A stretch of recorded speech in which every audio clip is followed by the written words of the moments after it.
Hello, നീ എവിടെ ഇറങ്ങിയോ? ഇവിടെ ക്ലയൻറ്റ് വെയിറ്റിംഗ് ആവേം വാ. അയ്യോ, ഞാനത് മറന്നുപോയി. ഞാനെങ്ങനെ പോവപ്പോ?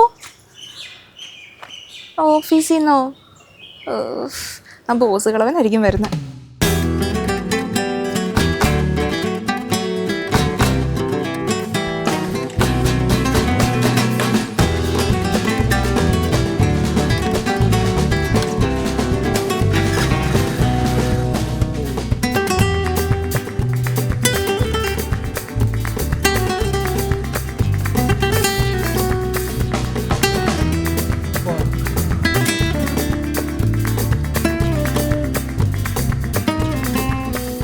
പൊന്നുമോളെ, ക്ലൈൻറ്റ് മീറ്റിംഗ് എന്ത് ഷോകാർന്നറിയാമോ? നമ്മുടെ അടുത്ത് അന്ന് വിളിച്ചപ്പോൾ ആ പുള്ളിക്കാരി എന്തൊക്കെയാ പറഞ്ഞ്, പ്ലോട്ട് കണ്ടു, ഇഷ്ടപ്പെട്ടു, ഓക്കെയാണ്, എന്നിട്ട് ഇപ്പൊ പറയാ അങ്ങനൊരു സംഭവമില്ല. അല്ലേലൊക്കെ ഈ പെൺകുട്ടികൾ അങ്ങനെയെന്നേ സമ്മതിച്ചില്ല. എടി ഞാനേ വിളിക്കാട്ടോ. എന്തെങ്കിലും പറഞ്ഞായിരുന്നോ?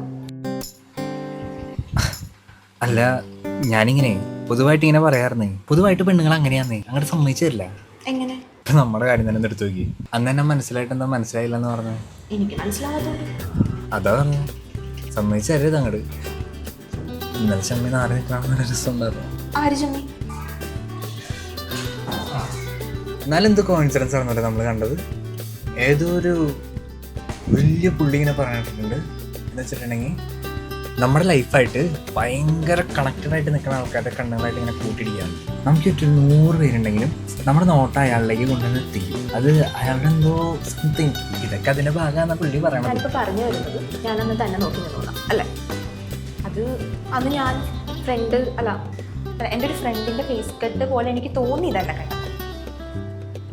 ഞാൻ ബില്ല് കൊടുത്തിട്ട് വരാം. അതെ, ഇതുപോലത്തെ ലൂസ് സ്റ്റോക്കിനാണെങ്കിലേ നാളെ തൊട്ട് ഞാൻ ഓഫീസിൽ നിന്ന് വേറെ ആളെ കൊണ്ടുവന്നോളാം. താൻ വരണമെന്നില്ല.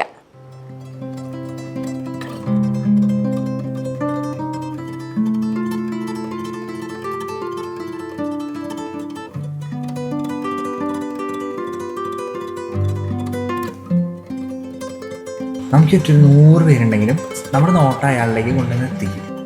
ചിലപ്പോൾ നമ്മൾ അറിയാതെ തന്നെ അയാൾ അന്വേഷിക്കും. അത് അയാളോട് എന്താ സംതിങ് ഉള്ളതുകൊണ്ടാണ് അത്ര.